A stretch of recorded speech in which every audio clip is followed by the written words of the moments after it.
Hello বন্ধুরা, আমি শেখ গন্ডেল। এখন আমি করব সিদ্ধান্ত চতুর্বেদী, মালবিকা মোহনান এবং রাঘব জুয়েল অভিনীত নতুন বলিউড সিনেমা ইউদ্রার রিভিউ।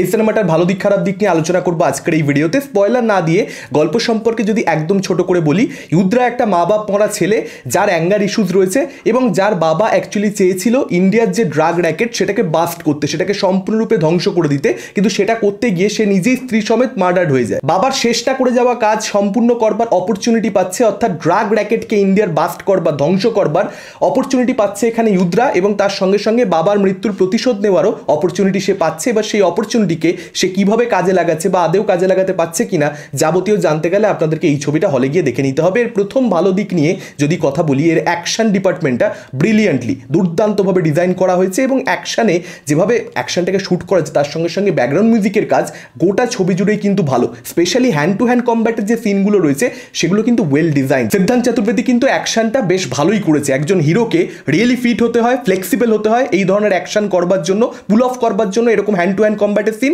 সেটা কিন্তু সিদ্ধান্ত খুব ভালো করেছেন। এবং তার সঙ্গে সঙ্গে এই ছবিতে নেক্সট যেটা ভালো দিক সেটা হচ্ছে পারফরমেন্সেস।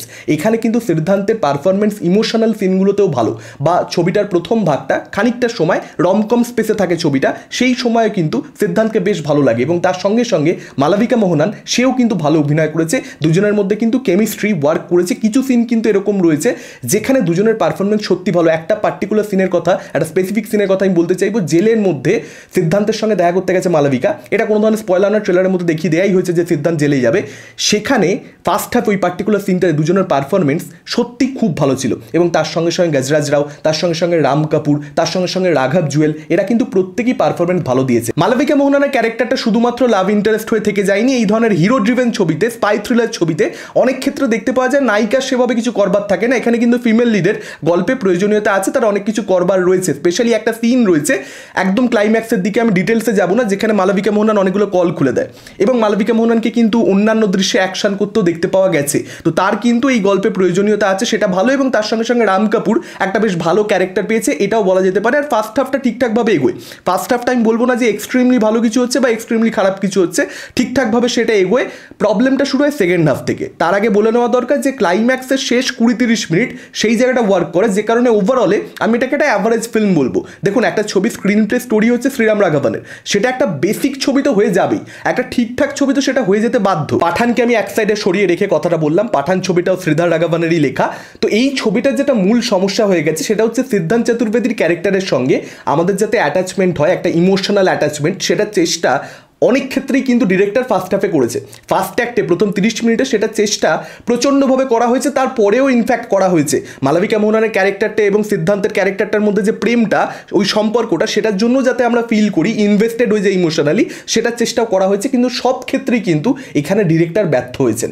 ডিরেক্টরের একটা নিজস্ব টাচ থাকে, একটা ম্যাজিক হয় অন স্ক্রিন, সেই ম্যাজিকটা এই ছবিতে হয় না, ছবিটাতে সোল নেই।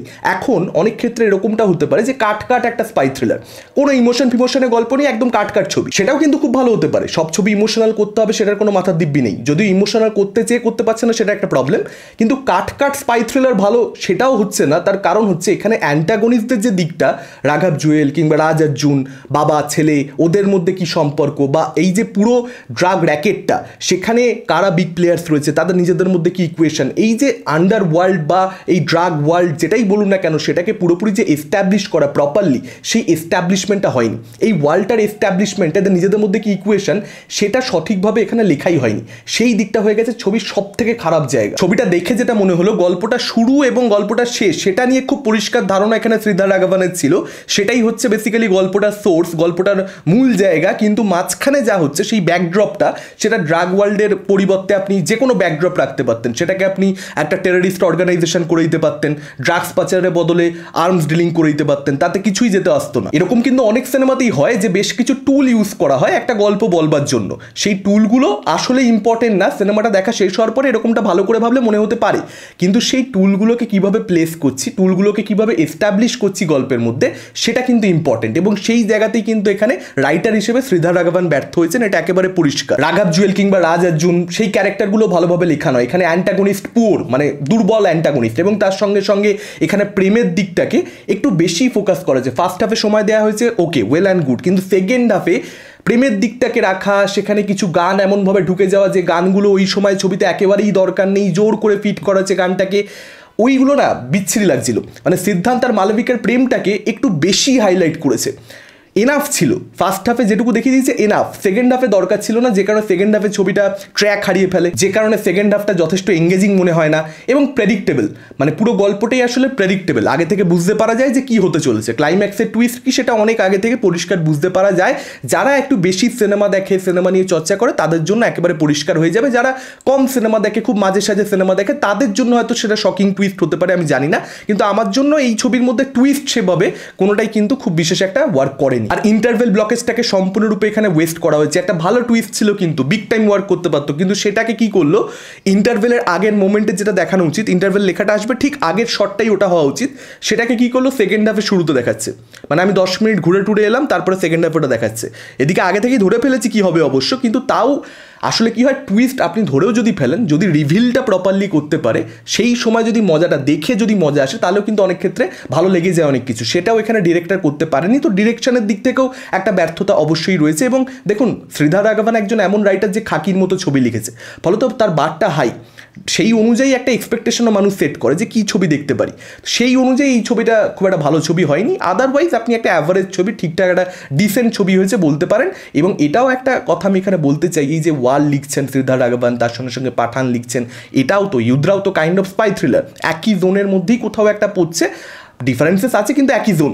এবার এই ছবিগুলোর মধ্যে একটা জিনিস রিপিটেটিভ হয়ে যাচ্ছে, 4টে দেশে হিরো ঘুরে ফেলছে, 4টে দেশে কি 4টে মিশন, এটা সেটা করছে, ওটা করছে, সেটা, এটা রিপিটেটিভ হয়ে যাচ্ছে। একজন এত বড় রাইটারের পরপর কয়েকটা ছবিতে এই একই জিনিস পরপর দেখতে পাচ্ছি, এটা ঠিক নয়। এটা ছিল আমার ওভারঅল মতামত ইউদ্রা সম্পর্কে। আপনাদের কি মতামত, যারা ছবিটা হলে দেখেছেন, ডেফিনেটলি আমাদের কমেন্ট করে জানাতে পারেন। এই ভিডিওটা ভালো লাগলে লাইক করতে পারেন, শেয়ার করতে পারেন। আমাদের চ্যানেল নতুন হলে চ্যানেলটাকে অবশ্যই সাবস্ক্রাইব করতে পারেন। আজকের মতন টাটা, চোখ রাখুন পরবর্তী ভিডিওতে।